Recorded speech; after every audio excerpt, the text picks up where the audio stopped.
The moment they told him to throw her out, the rancher realized the town was about to uncover a secret buried for 15 years. Rain hammered the wooden roofs of Black Hollow like a warning from heaven itself, while the people crowded around the church steps, shouting over one another with the ugly confidence that only fear could create. Clara Bennett stood near the bottom stair, soaked to the bone, one trembling hand clutching the silver necklace hidden beneath her wet collar, while mud stained the hem of her pale blue dress. Someone had already knocked her travel bag into the street. Its contents lay scattered across the puddles beside wagon tracks and horse manure, but nobody bent down to help her. They only stared, some with anger, some with fear, others with the cold satisfaction of finally finding someone to blame for every hardship the town had suffered that winter. Ever since she came here, nothing's been right, a man near the saloon barked. First the cattle sickness, then the dry wells. Now little Jacob disappears during the storm. Murmurs rolled through the crowd like distant thunder. Clara lowered her eyes, exhausted from 3 sleepless nights and too tired to defend herself anymore. She had arrived in Black Hollow with nothing except a suitcase, a faded family photograph, and the hope that people in a small western town might still recognize kindness when they saw it. Instead, she found suspicion waiting at every doorstep. The sheriff stood near the church rail with his thumbs hooked nervously through his gun belt, avoiding Clara's eyes completely.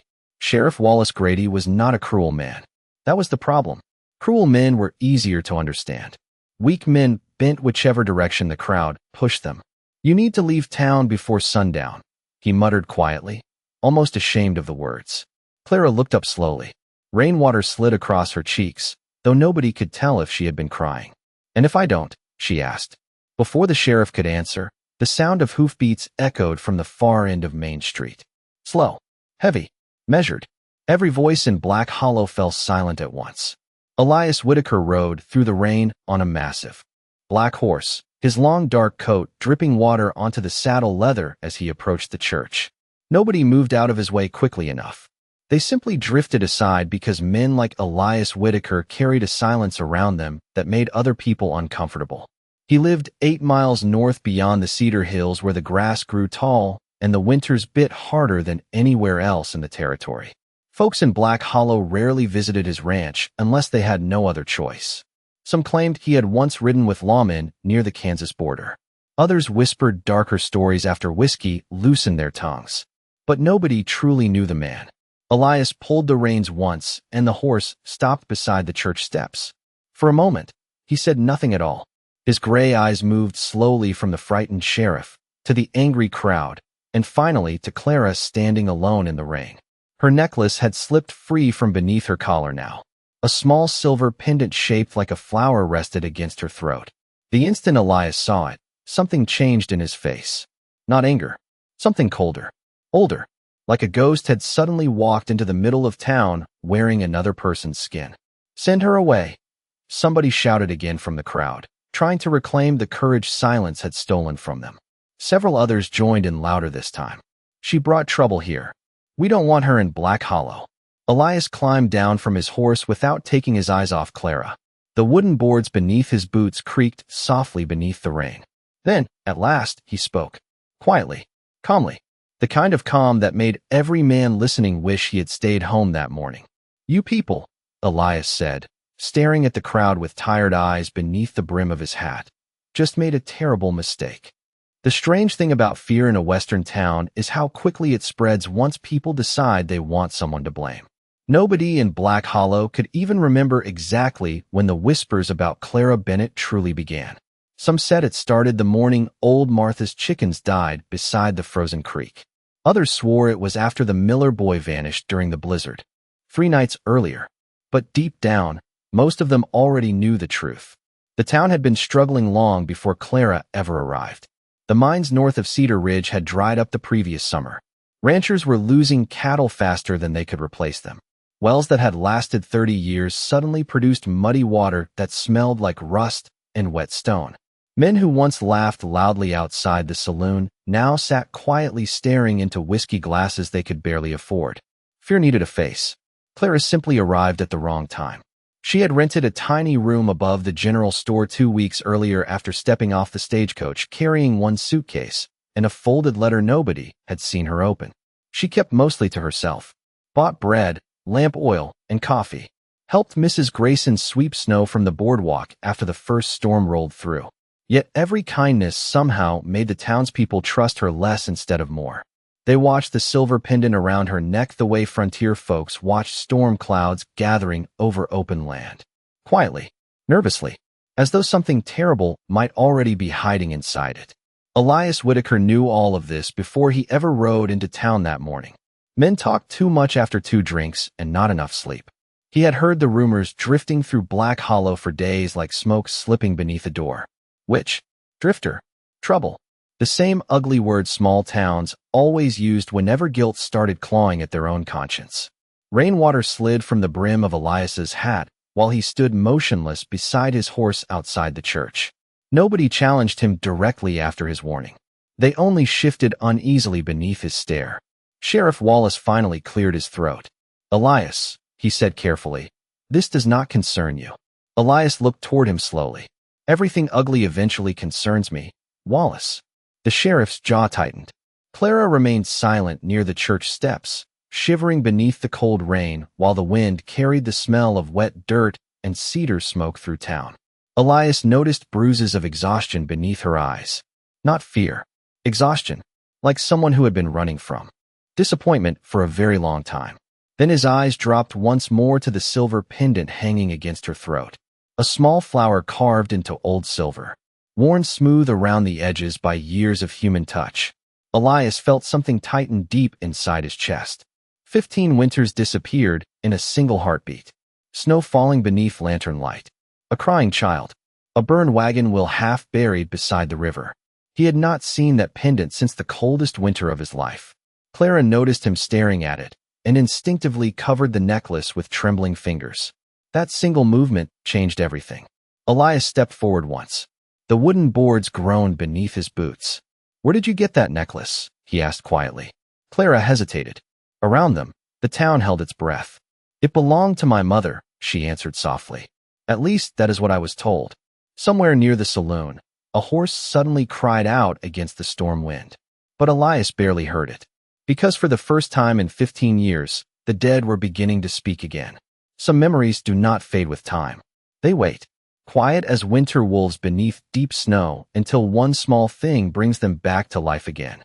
Elias Whitaker had spent 15 years building silence around himself for exactly that reason. He left Black Hollow before sunrise most mornings and returned long after dark because empty land asked fewer questions than people did.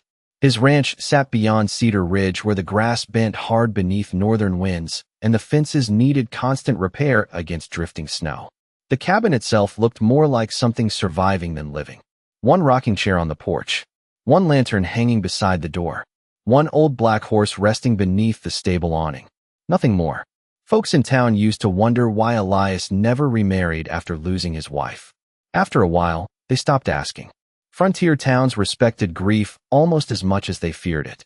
But standing there in the rain watching Clara Bennett clutch that silver pendant against her chest, Elias felt the past tearing open like old cloth. He remembered another storm, another frightened face, another silver flower necklace covered in ash and snow beside the riverbank 15 winters earlier.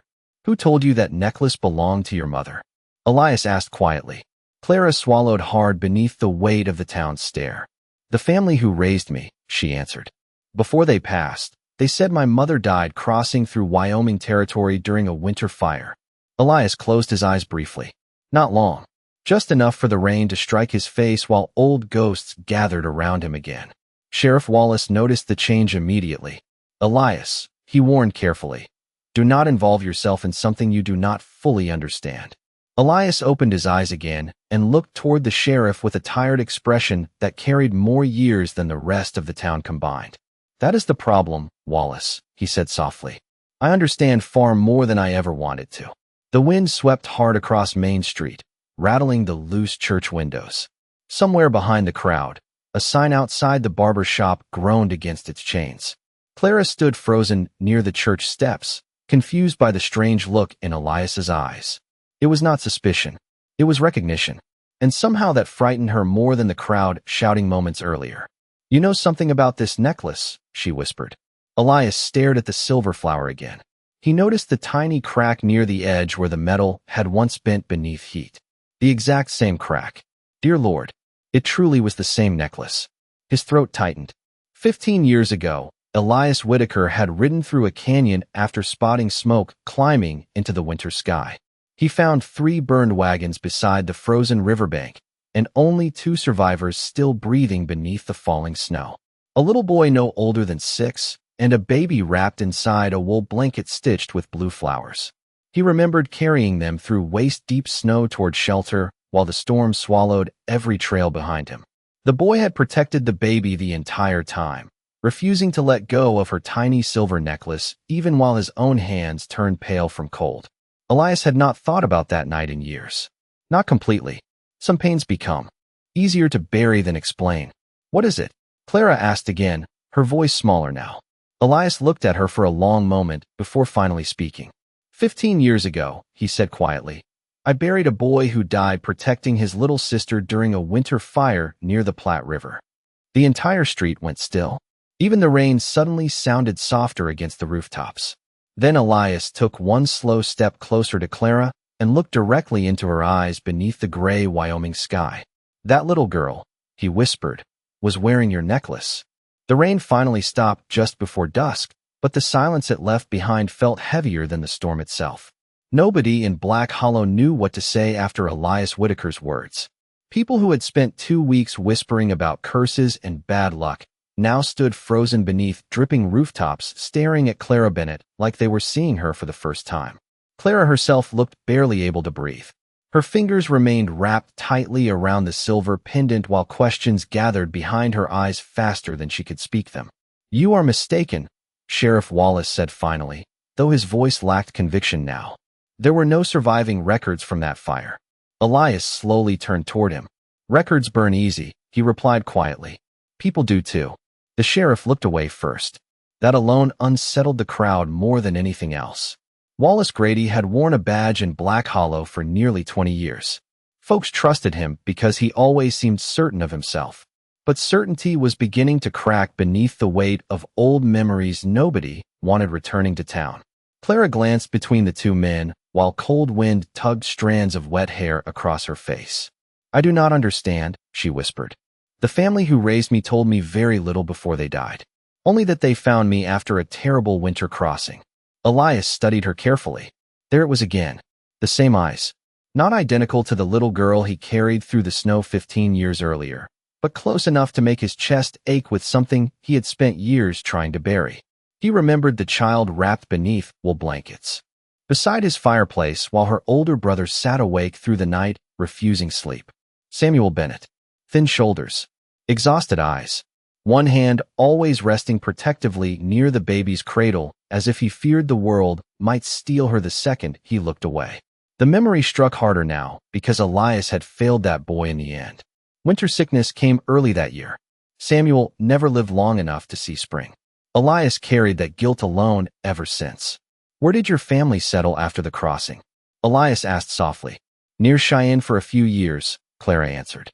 "Then farther east after my father found railroad work." Her voice trembled slightly. "They never spoke about Wyoming Territory after that." Of course they did not, Elias thought bitterly. Some tragedies became easier to survive once people stopped naming them aloud. A wagon wheel rolled somewhere down the muddy street, breaking the silence for only a moment before stillness returned again. Then old Mrs. Grayson stepped carefully from the crowd, holding Clara's soaked travel bag in both hands. Her expression looked smaller somehow. Ashamed. "Miss Bennett," she said quietly, "your belongings were getting wet." Clara stared at the woman in surprise before slowly accepting the bag. That tiny act changed the air in town more than any speech could have.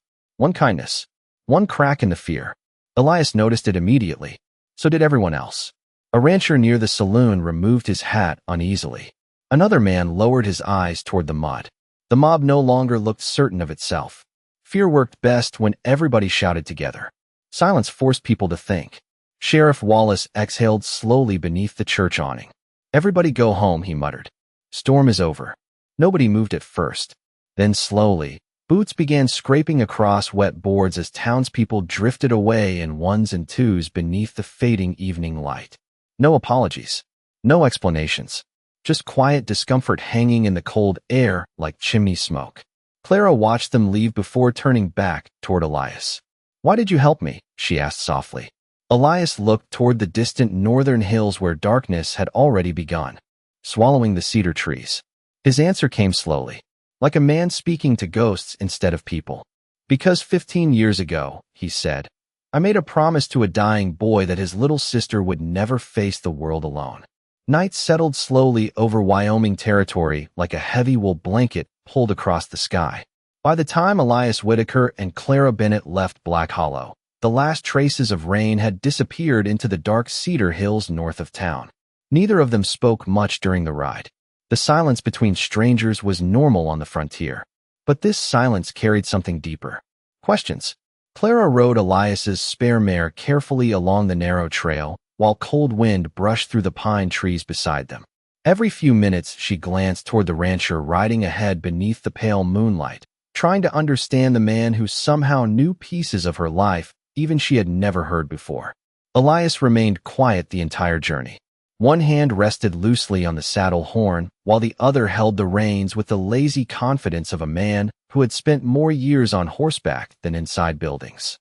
Yet beneath that calm, old memories kept returning harder with every mile north. Samuel Bennett's face refused to leave him alone tonight. The boy had trusted Elias during the final weeks of that terrible winter 15 years earlier. Trusted him enough to hand over the crying baby wrapped inside blankets beside the fire and whisper one final request before sickness carried him away. "Protect her." Elias never forgot those words. The ranch finally appeared beyond the cedar trees shortly after midnight. Clara expected something larger from the way people spoke about Elias Whitaker in town. Instead, she found a weathered cabin standing alone beneath the stars with a small barn, 2 corrals, and long stretches of open grass disappearing into darkness on every side. Lantern light glowed softly from the porch windows, while windmills creaked somewhere farther out in the fields. The place felt lonely in a way that made her chest ache. Not abandoned, just tired. Elias climbed down first and tied the horses beneath the stable awning before carrying Clara's suitcase toward the porch without a word. When she stepped inside the cabin, warmth immediately wrapped around her from the crackling fire burning in the stone hearth. The scent of cedar smoke, black coffee, and old leather filled the room. Clara noticed how carefully everything had been arranged. One bookshelf, one worn dining table, one coffee cup beside the sink. A life built entirely for solitude.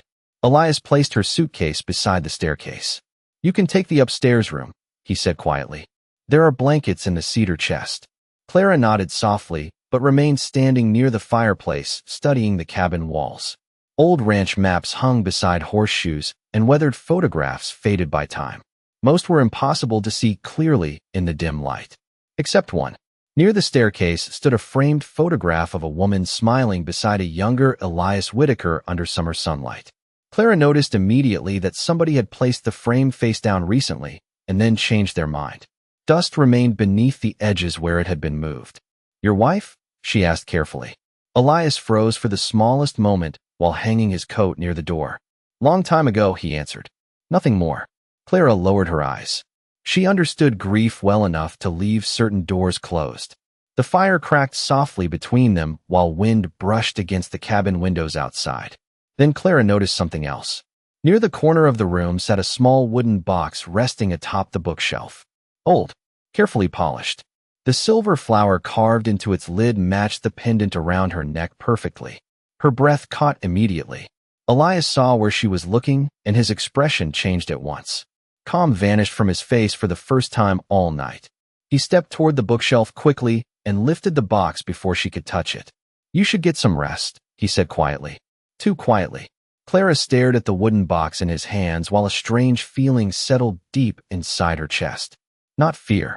Recognition. Like standing beside a locked door she somehow already knew belonged to her. Sleep never truly came to Clara Bennett that night. The upstairs room creaked softly beneath winter wind while moonlight spilled across the wooden floorboards through thin curtains faded by years of sunlight. She lay awake beneath heavy quilts listening to the strange loneliness of the ranch around her. The slow turning of the windmill outside. The distant sound of horses shifting in the stable. The crackling fire downstairs rising and falling like quiet breathing in the dark.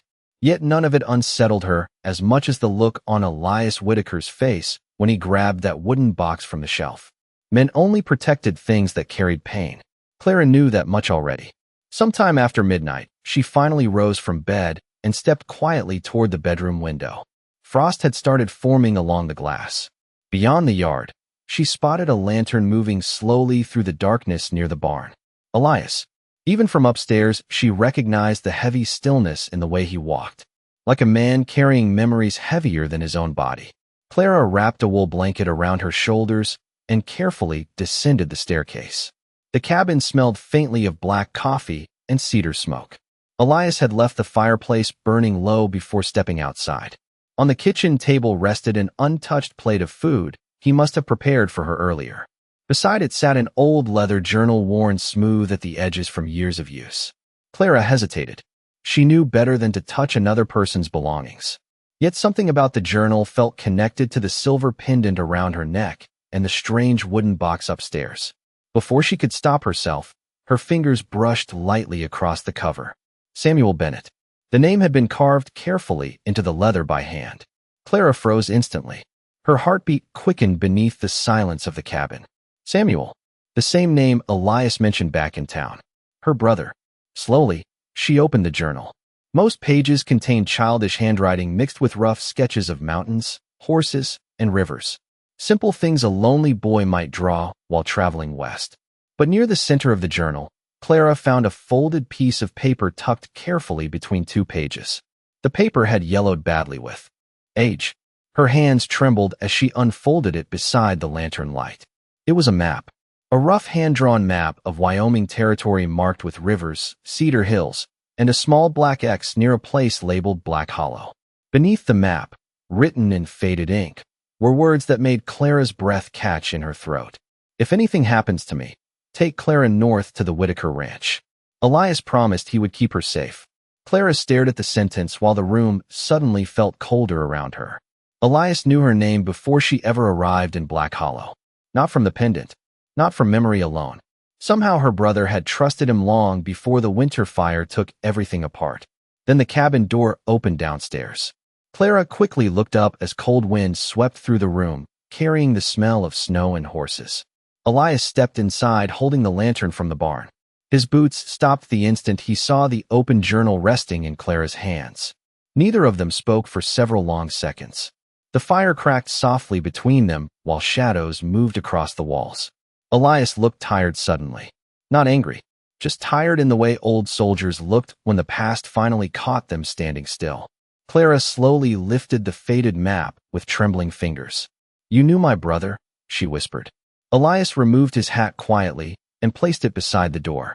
Snowflakes melted slowly against his dark coat while his eyes settled on the journal across the table. "For one winter," he answered softly.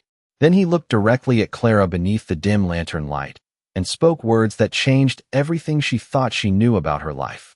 "And before he died," Elias said quietly, "Samuel made me promise never to tell anyone what truly happened the night your family disappeared."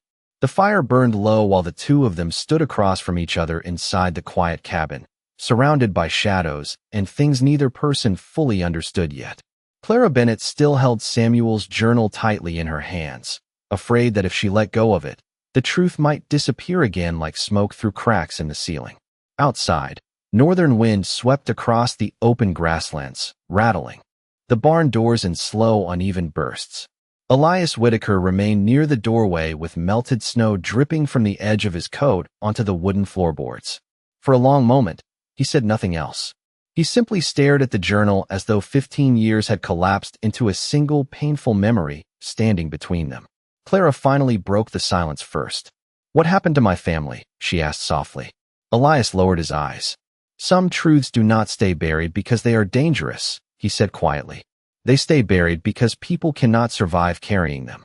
Clara stepped closer to the lantern light. "I deserve to know." Elias looked at her then, truly looked at her. Not as the frightened woman from Black Hollow or the little girl wrapped in blankets beside his fireplace long ago. He looked at her like someone trying to decide whether reopening an old wound would save a life or destroy one. Finally, he crossed the room slowly and sat beside the fire. The old leather chair groaned beneath his weight. 15 years ago, he began quietly. Your family was traveling west with 3 wagons during the worst winter Wyoming had seen in decades. Snowstorms buried entire trails overnight. Livestock froze where they stood. Most folks turned back east before reaching the mountains. Clara listened without moving. Elias rested his forearms against his knees while firelight flickered across his tired face. Your father believed there was silver north of Black Hollow. Enough to start over somewhere far away from railroad men and debt collectors. He brought your mother, your brother Samuel, and you across the territory chasing that hope. Clara swallowed hard. She had never heard any of this before. Then what happened? Elias stared into the fire. Black Hollow happened. The room fell still.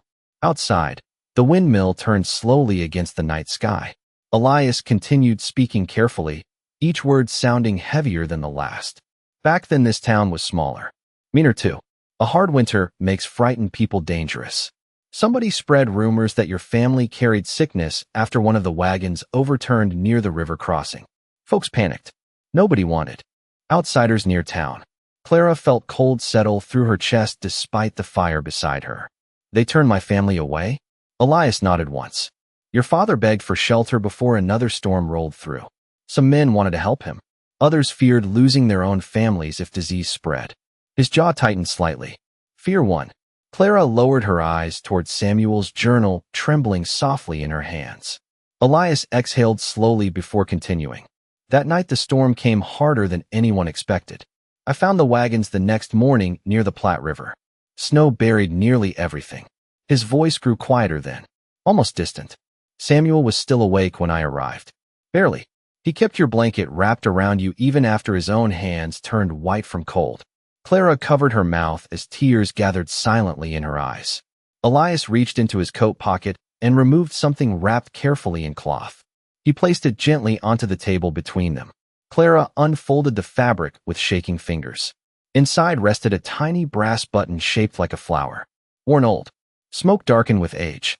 Your brother gave me that before he died, Elias whispered. He said it came from your mother's coat. Clara stared at the little brass flower while the truth slowly settled over her like falling snow. Her family had not simply vanished during some terrible accident. They had been abandoned by people too afraid to help. Then Elias spoke one final sentence that made the entire room feel suddenly smaller around her. And the man who convinced Black Hollow to turn your family away, Elias said quietly, still lives in town. The cabin felt different after that. Smaller somehow, like the walls themselves had started listening. Clara Bennett sat motionless beside the fire with the brass flower button resting in her palm, while Elias Whitaker stared toward the dark windows as though he could already see the past riding back across the hills. Outside, snow had begun falling again. Thin flakes drifted through the moonlight beyond the porch, covering the ranch in quiet white silence. Clara finally lifted her eyes toward Elias. Who was it? She asked softly. Who? Turned my family away? Elias did not answer immediately. His jaw tightened once before he rose from the chair and crossed toward the stove where an old coffee pot still sat warm beside the fire. He poured 2 cups slowly, buying himself time. Clara noticed the faint tremble in his hand for the first time since meeting him. Not fear. Regret. Back then, Elias said quietly, Black Hollow was led by one man whether folks admitted it or not. Richest cattle owner in 3 counties. Controlled the feed supplies, the rail contracts, most of the land near the river. He handed Clara a steaming cup before continuing. His name was Walter Grayson. Clara blinked in surprise. Mrs. Grayson from town? Elias nodded once. Her husband. The fire cracked softly between them. Clara remembered the older woman who returned her soaked travel bag after the crowd turned against her. Gentle eyes. Quiet voice. Nothing about her seemed cruel.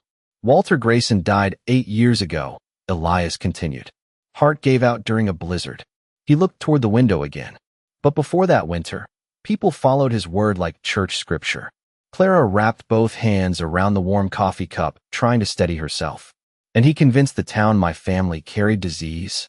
Elias exhaled slowly. He convinced them helping strangers during a hard winter would doom everybody else.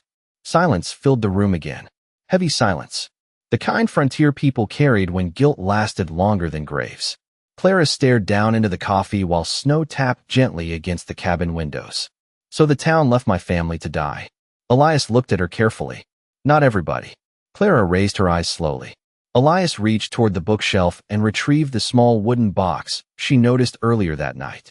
This time he placed it gently onto the table between them instead of hiding it away. The silver flower carved into the lid gleamed softly beneath firelight. Samuel gave me this too, Elias said quietly. Clara's breath caught as he opened the box. Inside rested dozens of folded papers tied carefully together with faded blue ribbon. Letters. Old receipts. Tiny keepsakes preserved for years. But one item sat above everything else. A sheriff's badge wrapped inside cloth darkened by age. Clara frowned softly. Sheriff Wallace? She whispered. Elias nodded. Before Wallace wore the badge himself, his father did. Clara looked confused. Elias sat back down beside the fire and rubbed one tired hand across his face. The older Sheriff Grady tried to help your family that winter. He argued with Walter Grayson for nearly an hour inside the church hall while the storm rolled in. Elias lowered his voice. But Grayson threatened to cut food shipments to every ranch that sided against him. Clara slowly realized what he meant. Hunger, fear, survival. Small towns on the frontier could become cruel long before becoming evil. Elias looked down at the old badge resting inside the wooden box. Sheriff Grady brought Samuel and you to my ranch after the storm destroyed the wagons, he said softly. He knew the boy would not survive much longer, but he wanted at least one promise kept before winter buried the truth forever. Clara's eyes filled silently while snow continued falling harder outside. Then suddenly Elias looked toward the front window. His expression changed instantly. Clara turned sharply. At first she saw only darkness beyond the glass. Then lantern light appeared moving slowly near the gate outside the ranch. One lantern, then another. Horses, several of them. Elias stood without a word and reached for his coat near the door while Clara felt cold fear rise through her chest again. Because people did not ride 8 miles north through snowfall at this hour unless they carried trouble with them. Snow drifted across the ranch yard in thin silver waves while the lanterns beyond the gate moved slowly closer through the darkness. Clara Bennett stood frozen beside the fireplace, watching the lights sway between cedar trees like spirits wandering through winter fog. Elias Whitaker calmly buttoned his heavy coat near the door, though something in his eyes had already sharpened long before the riders reached the ranch. He knew who traveled this road at night. Frontier men only rode through storms when guilt or desperation pushed them harder than fear. The horses finally stopped near the fence line outside. Clara counted at least 6 riders beneath the falling snow.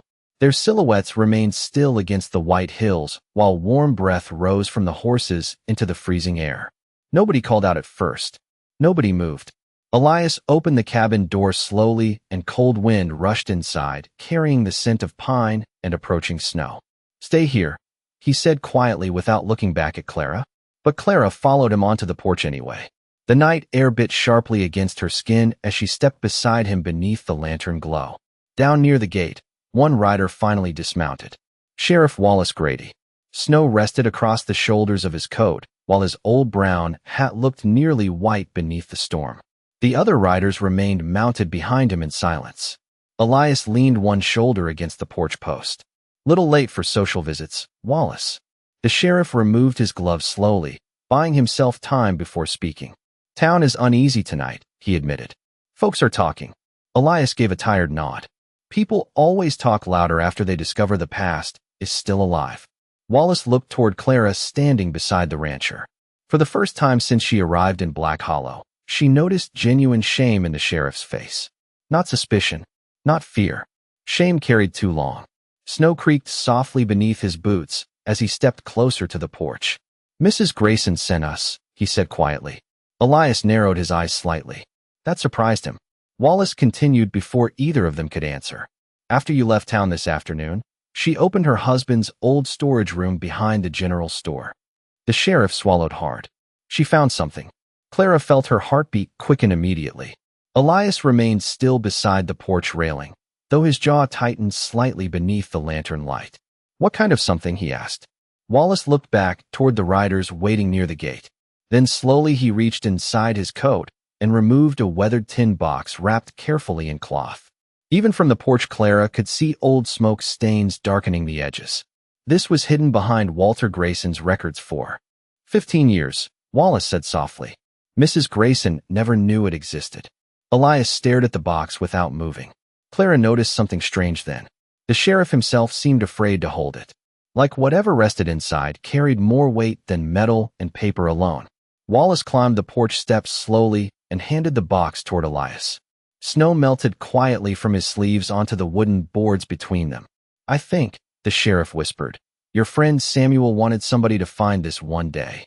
The wind moved hard across the ranch at that exact moment, rattling the stable doors behind the cabin. Elias accepted the box carefully, but did not open it right away. He only stared down at the smoke-darkened lid while old memories flickered across his face like shadows from the lantern beside the door. Clara stepped closer. "What is it?" she asked softly. Wallace answered before Elias could speak. "The truth," the sheriff said quietly. "Or enough of it to destroy what is left of Black Hollow, if people hear what Walter Grayson really did during the storm 15 winters ago." The storm grew quieter after midnight, but nobody on the ranch porch felt peace anymore. Snow drifted softly through the lantern light, while Elias Whitaker carried the smoke-darkened tin box inside the cabin like a man holding something alive. Clara Bennett followed close behind him, her pulse heavy with dread and curiosity. Sheriff Wallace Grady removed his hat near the doorway before stepping inside as well, bringing the cold smell of horses and winter with him. The other riders remained outside near the gate, silent shadows beneath the falling snow. Elias placed the tin box carefully onto the kitchen table beside Samuel's journal and the tiny brass flower button. For a long moment, nobody touched it. The fire cracked low in the hearth while wind whispered against the cabin walls. Clara could feel it then. Whatever rested inside that box had haunted this town for 15 years. Elias finally lifted the rusted latch. The metal clicked softly in the silence. Inside rested several folded papers tied together with faded twine, along with an old pocket watch stopped permanently at 2:17 in the morning. Clara noticed Elias stare at the watch immediately. "That belonged to your father," he said quietly. Her breath caught. She had never even seen a photograph of him before. Carefully, Elias unfolded the first paper. His expression darkened as his eyes moved across the faded handwriting. Wallace looked away toward the fire before Elias even spoke a word. "It is a ledger," Elias said slowly.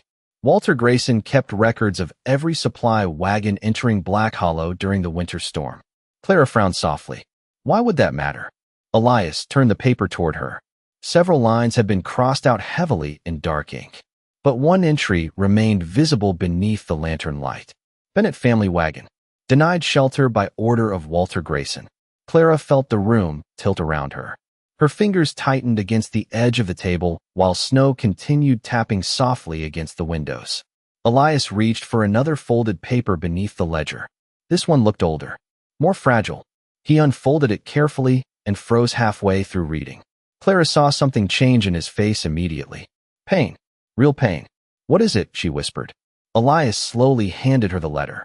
The handwriting was uneven and rushed, but still readable. Clara recognized the signature at the bottom instantly. Samuel Bennett. Her brother. The cabin became silent except for the fire while Clara read the faded words beneath the lantern light. "Mr. Whitaker, if you are reading this, then I guess I did not make it through the winter after all. Please do not hate the town too much. Most folks were just scared. Mr. Grayson said there was sickness spreading west, and nobody wanted their children near strangers. But I know some people wanted to help us anyway. Sheriff Grady tried. Mrs. Grayson cried when they turned us away. Please tell my little sister one thing if she ever grows up enough to ask about us. Tell her our mother did not blame anybody before she died. She said fear makes decent people forget who they are sometimes." Clara stopped reading as tears blurred the words. The room felt impossibly still around her. Elias looked toward the fire with tired eyes, while Wallace quietly removed his glasses and rubbed one hand across his face. But Clara noticed something else near the bottom of the letter. One final sentence written smaller than the rest. She read it aloud softly. "And tell her the man who truly caused the fire was not Walter Grayson. The entire cabin went silent. Elias looked sharply toward Clara. Wallace straightened slowly near the stove. Clara's eyes moved lower across the page until she found the final name written beneath Samuel's trembling signature. Then she whispered the words that made the sheriff suddenly go pale beneath the lantern light. "It says Sheriff Henry Grady." The fire snapped sharply inside the cabin, startling nobody except Clara Bennett, whose hands now trembled around Samuel's letter like it might suddenly disappear if she loosened her grip. Sheriff Wallace Grady stood frozen beside the stove with all the color drained from his face. For several seconds, the only sound inside the ranch house came from the wind pushing snow against the windows. Then Wallace finally spoke. "That cannot be right." His voice sounded hollow, unsteady. Elias Whitaker slowly lifted his eyes toward the sheriff. "You know your father's handwriting better than either of us," he said quietly. Wallace swallowed hard but did not answer. Clara looked between the two men, while confusion and grief twisted together inside her chest. "I thought your father tried to help us," she whispered. Wallace removed his hat completely now, staring down at the floorboards beneath his boots as though afraid to look either of them in the eye. "He did," he muttered softly. "At least, I always believed he did." Elias stepped closer to the table and picked up the stopped pocket watch from the tin box. The old metal gleamed faintly beneath the lantern light. "There is more here than one letter," he said. "Samuel would not write something like this without reason." Carefully, Elias unfolded another paper buried beneath the ledger. This one was older than the others. Signed by Sheriff Henry Grady himself. Wallace immediately recognized the signature before Elias even finished opening it. The younger sheriff closed his eyes briefly like a man already fearing what came next. Elias read silently for several moments while Clara watched every shift in his expression. Then slowly, he lowered the paper onto the table.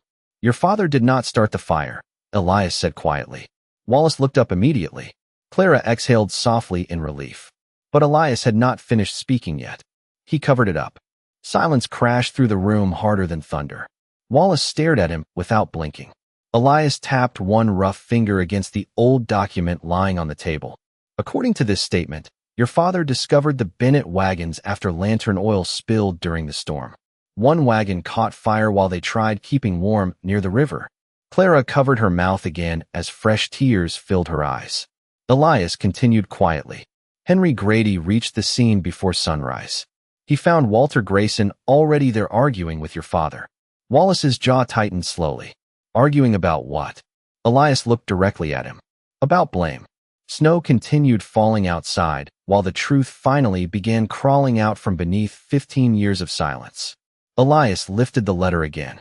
"Your father believed if the town learned Grayson turned away a family right before the accident, people would tear Black Hollow apart, blaming each other for the deaths." Wallace stared at the fire with hollow eyes now. Elias's voice lowered further. "So Henry Grady buried the truth to protect the town." Clara looked down at Samuel's letter trembling in her hands. "And my brother knew?" Elias nodded slowly. "Samuel overheard the argument before your father carried him away from the river." The cabin suddenly felt unbearably small around them. Clara tried imagining her older brother hearing grown men decide whether the truth mattered less than protecting a frightened town. Elias rested the old pocket watch gently back inside the tin box. "Your father spent the rest of his life wearing guilt like chains," he said quietly toward Wallace. "That is why he brought Samuel and you to me after the storm. It was the only decent thing left he knew how to do." Wallace sank slowly into the chair near the stove, looking years older than he had earlier that night. Clara noticed moisture gathering quietly in his eyes, though he tried hiding it beneath the brim of his hat. Then suddenly a hard knock echoed against the cabin door. All three of them looked up at once. Another knock followed immediately, louder this time. Urgent. Elias crossed toward the window and pulled back the curtain slightly. Lanterns filled the yard outside now, more than before. Nearly the entire town had arrived through the snow, and standing at the front gate beneath the storm was old Mrs. Grayson herself, holding a rifle she could barely lift with shaking hands. The sight of the entire town gathered outside the ranch in the middle of a snowstorm felt less like a mob now and more like a funeral procession arriving late to its own grief. Lanterns swayed beneath the dark Wyoming sky while horses shifted nervously near the fence line. Nobody shouted this time. Nobody carried the ugly confidence Clara Bennett had seen earlier outside the church. Fear had changed shape during the night. It no longer pointed at her. It pointed inward. Elias Whitaker opened the cabin door slowly and stepped onto the porch with Sheriff Wallace Grady beside him. Clara followed a moment later, wrapping her coat tighter against the bitter wind. Snowflakes drifted across the ranch yard, settling softly over boots, saddles, and bowed heads. At the front gate stood Eleanor Grayson, holding the old rifle against her chest with trembling hands, though the barrel pointed harmlessly toward the ground. Her gray hair whipped through the storm, while tears already shined openly in her tired eyes. She looked smaller than Clara remembered from town. Not powerful, just old, and deeply ashamed. "Mrs. Grayson," Elias said quietly. Eleanor looked toward him, but could barely hold his gaze. "I found the rest of Walter's records," she whispered. Her voice cracked beneath the wind. "After you left town, I opened the storage room behind the shop, because something about that girl's necklace would not leave my mind alone." Clara instinctively touched the silver pendant resting beneath her coat. Eleanor continued slowly, forcing each word forward like confession itself. "Hurt to breathe. Walter lied to everyone, including me." Silence swept across the gathered townspeople. Sheriff Wallace lowered his eyes toward the snow. Eleanor held out a folded document with shaking fingers. Elias stepped down from the porch and accepted it carefully. The paper looked newer than the others from the tin box. Cleaner. Preserved intentionally. Elias unfolded it beneath the lantern light while the entire ranch yard waited. Clara watched his face tighten slowly as he read. Then he passed the paper silently toward Wallace. The sheriff read only a few lines before closing his eyes in pain. "What is it?" Clara asked softly. Nobody answered immediately. Finally, Wallace looked toward the townspeople standing behind him. Walter Grayson used the Bennett family's land claim to secure railroad contracts after the storm, he said quietly. Murmurs spread through the crowd at once. Several ranchers exchanged stunned glances. Wallace swallowed hard before continuing. "Your father discovered silver north of Cedar Ridge before the winter crossing. Walter knew if the Bennetts settled there first, he would lose half the valley contracts to them." Clara felt cold spread through her chest deeper than the storm itself. Elias looked toward her carefully. "Walter convinced the town your family carried sickness because he wanted the land abandoned before spring." No one spoke after that. Snow drifted softly across the yard while truth settled over Black Hollow heavier than the winter sky above them. One rancher near the gate slowly removed his hat. Then another did the same. Soon nearly every man standing in the snow lowered his head in silence. Not because Elias forced them. Not because Clara demanded it. Because shame finally arrived where fear had lived too long. Eleanor Grayson stepped forward weakly through the snow until she stood only a few feet from Clara. Tears rolled openly down the old woman's face now. "Your mother begged us to let the children stay warm in the church," she whispered painfully. "I still hear her voice every winter." Clara stood motionless while the old woman slowly reached into her coat pocket and removed a small brass church key attached to faded blue ribbon. "Your brother dropped this when Sheriff Grady carried you away that night," Eleanor said softly. "Walter kept it hidden all these years because he knew it proved your family had reached town alive before the storm." Clara accepted the key with trembling fingers. The ribbon matched the same faded blue ribbon tied around Samuel's letters inside the wooden box. Elias watched the moment quietly from the porch while snow continued falling around them in complete silence. Then old Eleanor Grayson finally looked toward Clara Bennett with tears freezing against her cheeks and spoke the words Black Hollow should have said 15 years earlier. "We should have opened the door." Winter loosened its grip on Wyoming Territory 3 weeks later. Snow melted slowly across the hills north of Black Hollow, feeding narrow streams that carried silver reflections beneath the early spring sun. The town itself felt quieter now. Different. Men who once gathered loudly outside the saloon spoke in lower voices these days. Women who passed Clara Bennett along the boardwalk no longer turned away from her. Some even nodded politely beneath their bonnets before continuing down the street. Small things. Frontier towns rarely changed all at once. They changed one quiet shame at a time. The church doors remained open every evening now, no matter how cold the wind became. Nobody announced the reason aloud, but everybody understood it anyway. Clara stayed at Elias Whitaker's ranch through the end of winter. At first, she planned to leave once the roads cleared east toward Cheyenne. But every morning, she found another reason to remain one more day. Sometimes it was the sound of horses moving through morning fog outside the barn. Sometimes it was the strange peace that settled across the cedar hills at sunrise. And sometimes it was simply Elias himself. The rancher still spoke little, but silence no longer felt lonely around him. It felt safe. One morning, Clara stepped onto the porch carrying 2 cups of coffee while golden sunlight spread across the open grasslands beyond the fences. Elias stood near the corral repairing a loose rail with slow, careful movements. The same black horse grazed nearby beneath the warming sky. Clara watched him quietly for a moment before walking down toward the fence. Elias accepted the coffee with a soft nod. "Snow finally broke," he said. Clara smiled faintly. "Looks that way." Wind moved gently through the tall grass around them, carrying the scent of pine and thawing earth. Somewhere far off, meadowlarks had begun singing again for the first time since winter. Clara rested her arms against the fence rail beside him. "I used to think knowing the truth would make me hate this town," she admitted softly. Elias looked out across the hills. "And does it?" Clara considered the question carefully. Then she slowly removed the silver pendant from around her neck and opened her hand beside the morning light. "No," she answered quietly. "I think fear already punished them long before I arrived." Elias glanced toward her with the smallest trace of a smile beneath his weathered expression. Samuel would have liked hearing that. The mention of her brother no longer brought only grief now. Sometimes it brought warmth too. Clara had spent the past weeks reading every page of Samuel's old journal beside the fireplace at night. Through those faded words, she finally came to know the brother who carried her through a storm she could not even remember. His kindness, his stubbornness, his hope. Elias reached into his coat pocket, then, and removed the old brass pocket watch from the tin box. The watch still rested forever at 2:17 in the morning. He held it toward Clara quietly. "Your father's," he said. Clara stared at it for a long moment before gently closing Elias's hand back around it. "No," she whispered softly. "I think he would have wanted you to keep it."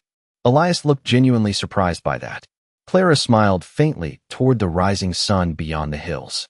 "You carried my family longer than anyone else did." For a moment, neither of them spoke. The windmill turned slowly behind the barn while sunlight spread across the valley where winter had finally ended. Down in Black Hollow, church bells began ringing softly through the morning air. Elias leaned against the fence beside Clara, both of them listening, quietly as the sound drifted across the land. Then Clara noticed something she had never seen before. The heavy loneliness in Elias Whitaker's eyes was finally gone. Not completely. Some grief never truly disappears. But for the first time in 15 years, it no longer looked like he was carrying it alone. And out there beneath the wide Wyoming sky, where fear once closed a church door against a freezing family, the town of Black Hollow finally remembered something simple enough to save people after all. Mercy mattered more than fear. It always had.